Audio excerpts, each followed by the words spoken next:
veg is a natural treat. Oh, for your garden blossoms, blooming soil sweet. So come join us, you will enjoy it. You'll stay informed when you are gardening with hope.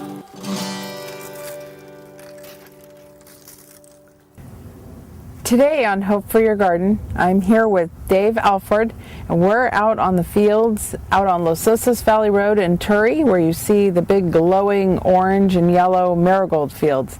And so I thought we'd come out here and talk to Dave about the fields and how they got started and what the flowers are grown for. Well, hi, Hope. Good morning. Welcome. I'd like to welcome you and everybody to my family's ranch, the Turri Ranch, as this is known. We've been here 4 generations, so our roots are pretty deep, so to speak.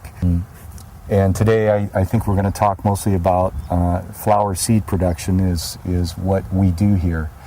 The particular varieties that we raise are French dwarf marigolds.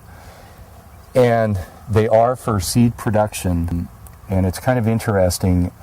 We've been in the seed business for a number of years, and in different types of crops. We started out raising many years ago, even before I was into farming.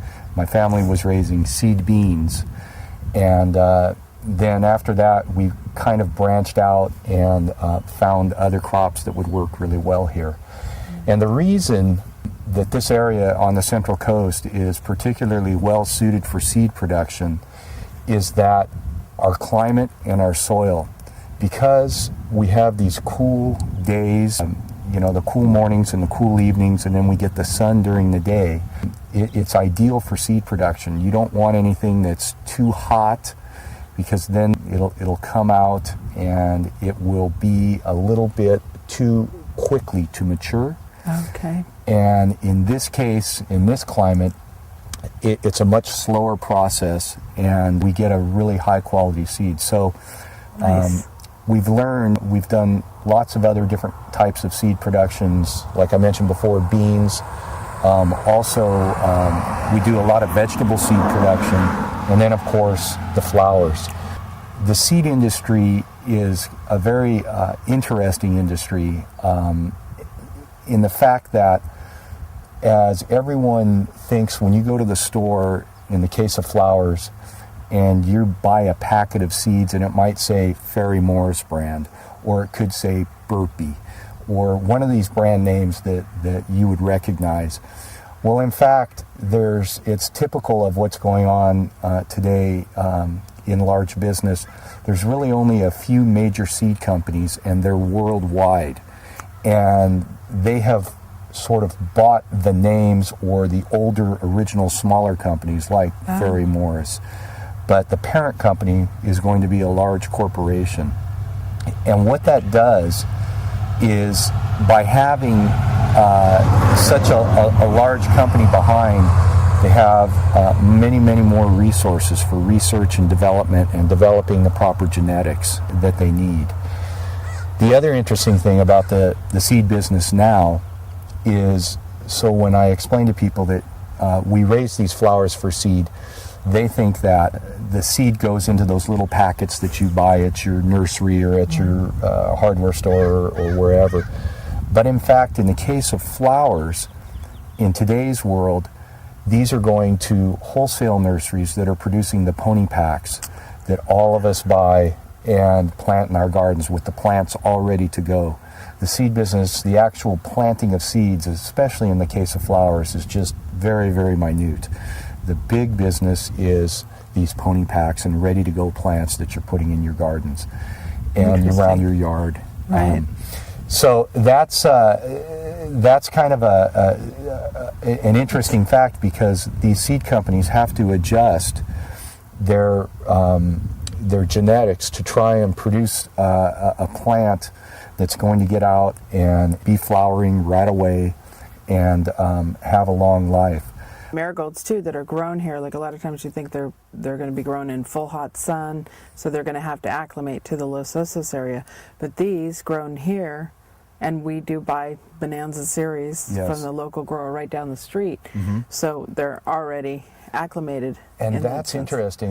You're very astute, because it's always been, I'm not a scientist and I'm not a geneticist, but it's always been my belief that when these plants are acclimated to a certain climate, they do much better there. However, that's not to say that these won't do well in any type of climate. Right. It's kind of interesting. My in-laws live in Wisconsin, of all places. Beautiful, beautiful state.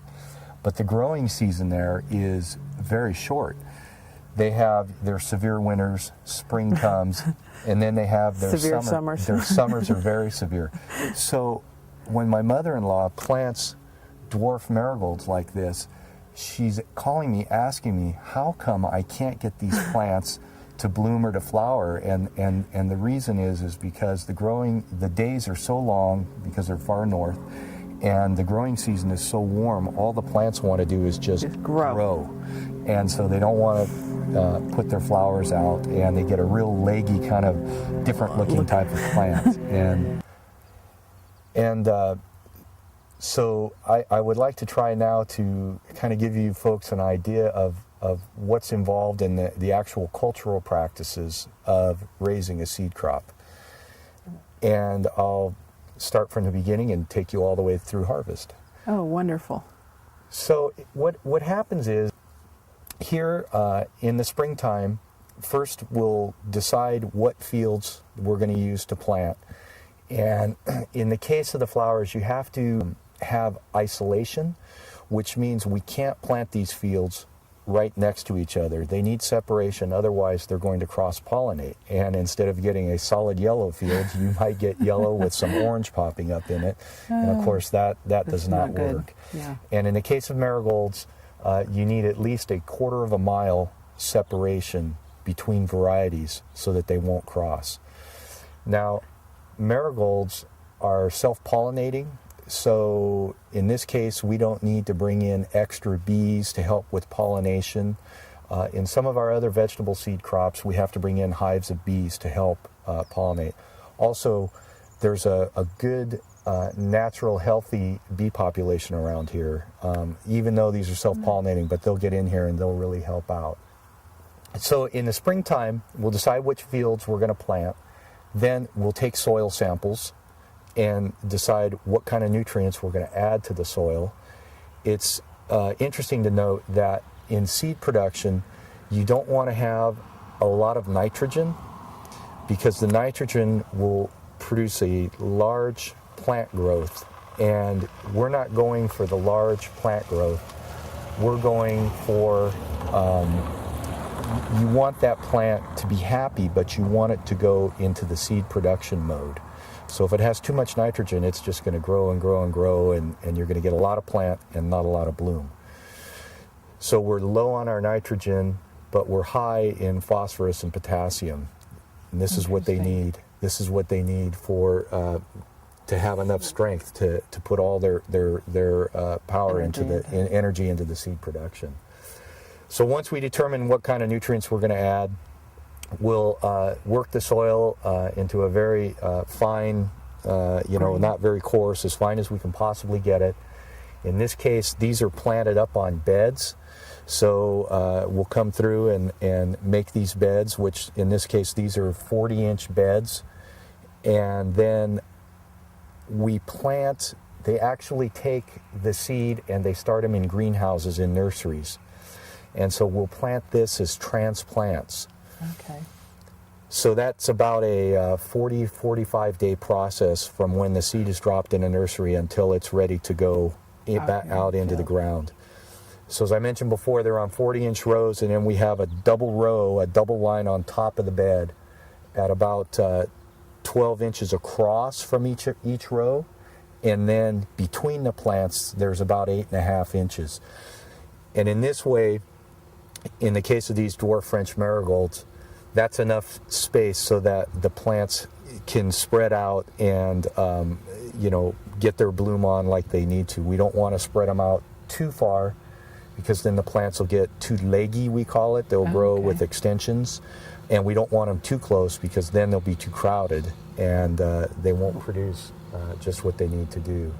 Right. It's high clay content, and we call it adobe, and it holds moisture a long time, and that's good and that's bad. That's good for this case in holding the moisture, but it's also bad. It's that 5-minute soil that you only have just a very short time to work it. Otherwise, when it dries, it packs out and it cracks. And I mean, you get cracks going to China. It's just wow. It's amazing. What happens? We'll receive the plants from the nursery that come in trays, and then there's an actual planter that goes behind a tractor on which people sit, and they'll place the individual plants in a little cup, and that cup will spin around and drop at the precise time to get your spacing at 8.5 inches, and it'll actually put it right down into the soil.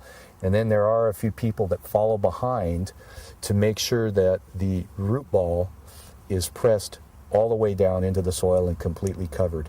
If you don't have that root ball covered on a transplant, out here in Los Osos Valley, the wind blows almost all the time, as you know. It'll suck all the moisture right out of the plant in a hurry. So the field will be planted, and we will then follow. We have sprinkler pipe in the field. We will immediately put about 4 hours of water on them with the sprinklers. But I should also explain that prior to those sprinklers, we use drip irrigation, and I don't know whether the camera can see. This is drip tape, and we place that underneath the soil in the bed prior to planting. And when we start transplanting, we'll set them in with the sprinklers, and we'll probably sprinkle the whole field maybe 2 to 3 times over a week to 10-day period to make sure that the bed is entirely moist and the root ball of the individual plants will have a chance to spread out of its root ball and go into the the soil itself. After they've been established with the sprinklers, at that point, we'll then switch over to the drip irrigation. We'll remove all the sprinklers in the field and we'll switch over to the drip irrigation. The drip has been just a phenomenal tool when it comes to raising seed crops, and I'll explain why. There's a couple of reasons why. One, it's a real water saver. It's extremely efficient. Here we don't have a lot of extra water to play with. The drip allows us to manage our water better and get the water closer down to the root system. The other thing that is a really big advantage with drip is that you don't have the disease pressure. When you're running sprinklers, you have a moist surface all the time. Right. And in the case of the seeds, we have problems such as botrytis, mildew. Some of the mildews, things like that. And when you have a moist environment like that from the sprinklers all the time, it becomes a problem. So the drip... Plus for the weeds, I would think, too. Exactly. The weeds, it's a big, big help, and we can probably see on out here in the field. I do have a few weeds coming, too. Yeah. But nothing like like you would have if you were sprinkling. It's just a really, really great tool, but it's pricey. But it's definitely worth having. But probably in the long run. Huge payoff. It's huge payoff, and again, it's that managing your water resources is a big one for us. Yeah. So. Once we switch over to the drip, then we have to address 2 things. We have to address the weed problem, and then once the plants get going, we have to address the issue of rogue plants or varieties that don't belong in there. So we address all those things. Those are taken care of. The roguing crews, as they're called, the seed company provides those people, and they have been trained. They have a really, really good eye. Things that I normally wouldn't see, they can walk by and point out a flower possibly that is not quite correct, or a plant that's too large, and the easy one is an off color, and you do get that because it's just so difficult to keep things really, really, separated from each other during the milling and cleaning process of the seed itself. So the roguing crew is going to be going through here, and that's a constant thing. The whole, right up until we get ready to harvest, the roguing crews are coming through here, checking all the time, trying to keep, as we say in the business, the line straight so that you don't get any off types. Interesting. So as the plant goes on in its life, it begins to grow, it fills out, and in time, what we see here, we're a little early yet, these plants will probably cover the bed tops.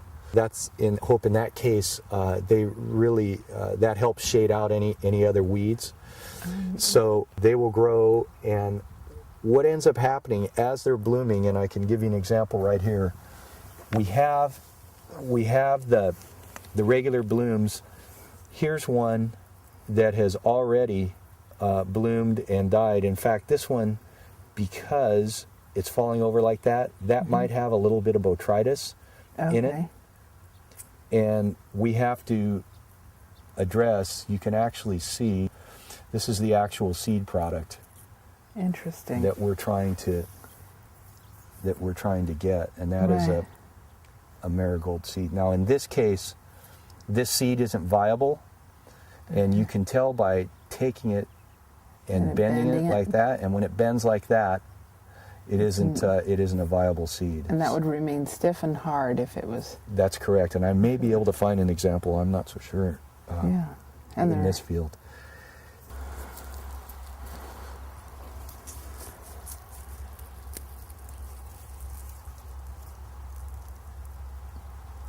See the little white things that popped up? Yeah. That's going to be good seed. Embryo. Mm-hmm. Exactly. Oh, interesting. That thing right there. Nice. And this one has botrytis. I thought I saw. This will probably, some of this will probably be good seed. Not all of it. And what happens when it gets dried, this bloom is not on there. And the seeds are going to look like that. And they call this, with the tail on, this end up here. And you can see it's a long kind of cylindrical thing. Right, with little feathers. Yep. And you can also plant these by seed, which normally we used to do because transplanting is expensive. And it's, you can also direct seed these and get them going, but it takes a longer time. And it's hard to get these in a planter, to flow out of a planter at a proper rate. So what they've done now is they have a milling process where they call it detailing the seed. Oh, and so they get it just like that without the tail on, which is like that. It's like a shrimp. And then you actually have this individually coated, so it has a specific weight and a specific shape, and then you can put it into a precision type planter that'll plant it much better. But we still can plant like this with the tail on, but it's not as precise. Right. And what happens? So now we've got the plants, and they've gone to maturity. They're in bloom. We're going to have good bloom, and we're going to have blooming flowers, and we're also going to have heads that have seed in them. So sometime, I believe in the 60s, in marigold production, they came along back in the day. It used to be a one-time harvest, and you would let the field go all the way. You'd have all the way to the end until all of these flowers and these blooms dried down.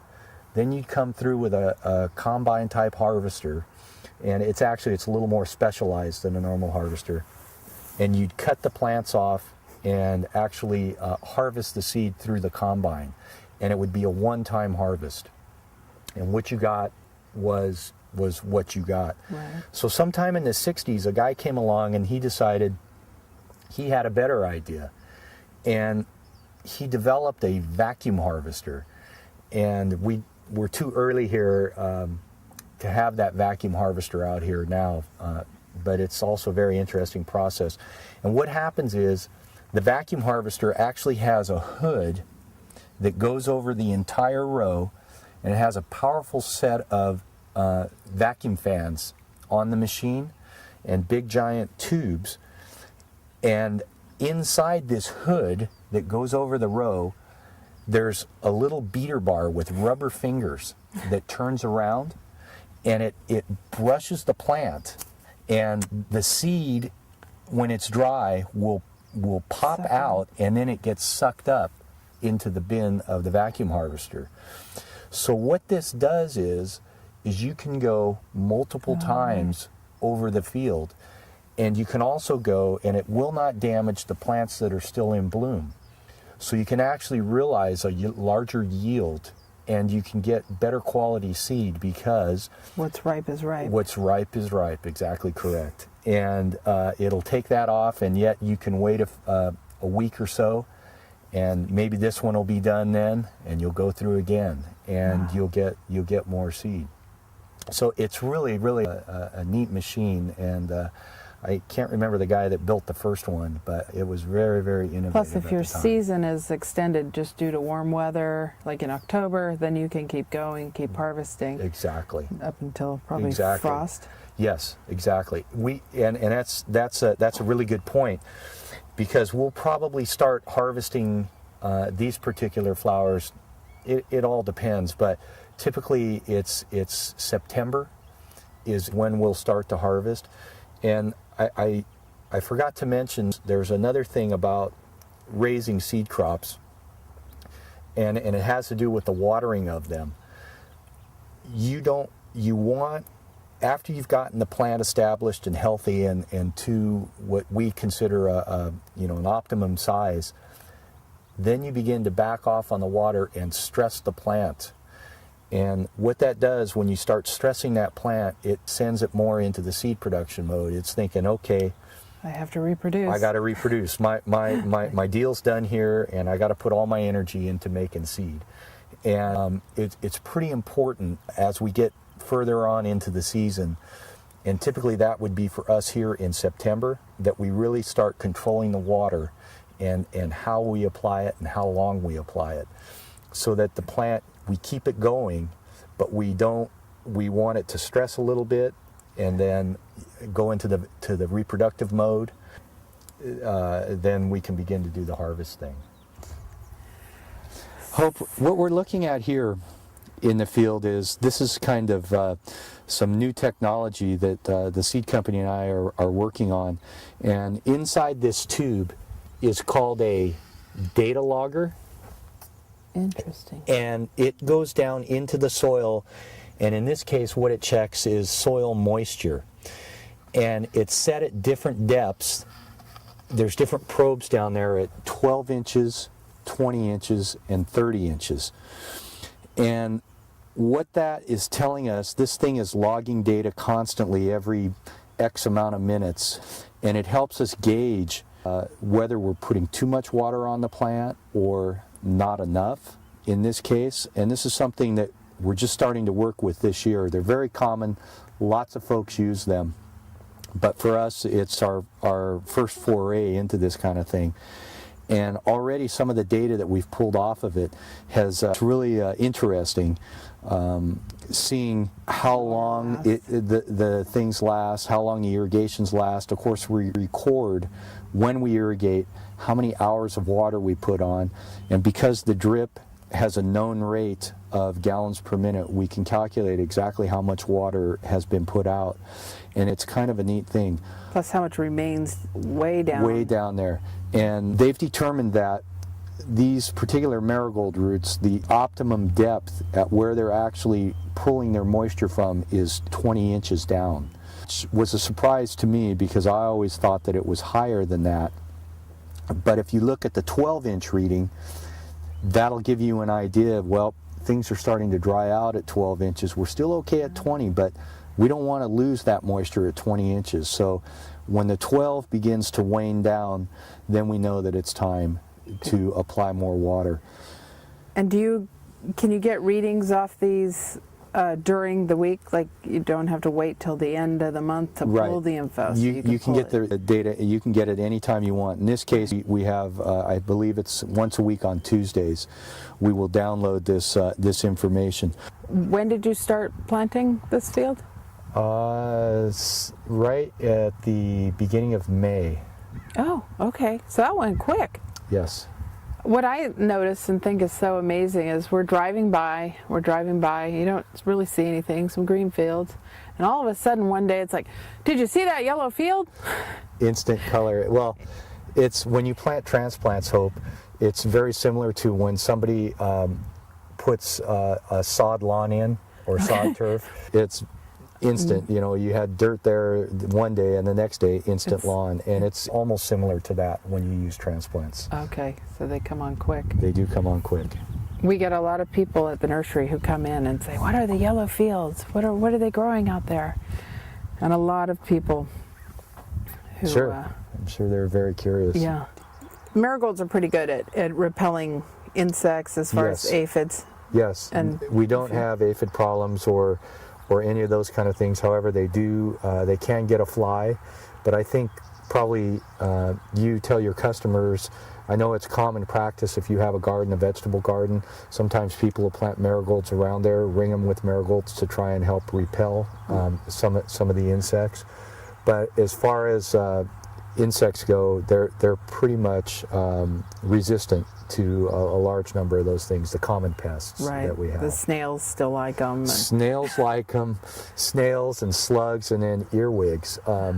Particularly when the plants are real young and not established yet, the earwigs can come out of because of where we are here, we've got creeks and riverbeds, beds and borders and things like that with lots of dry weeds, and the earwigs will come right out, and it is amazing how quickly they can munch a brand new little plant down to just twigs. Nothing. So incredible. You always have to be on guard for that.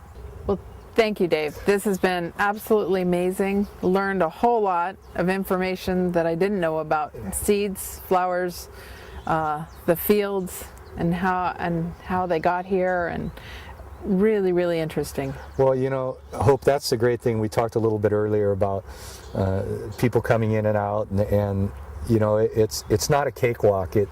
There's things that you're dealing with all the time during a crop's life, whether it's some kind of a mildew or in this case not so much a pest, but and then you've got the weather.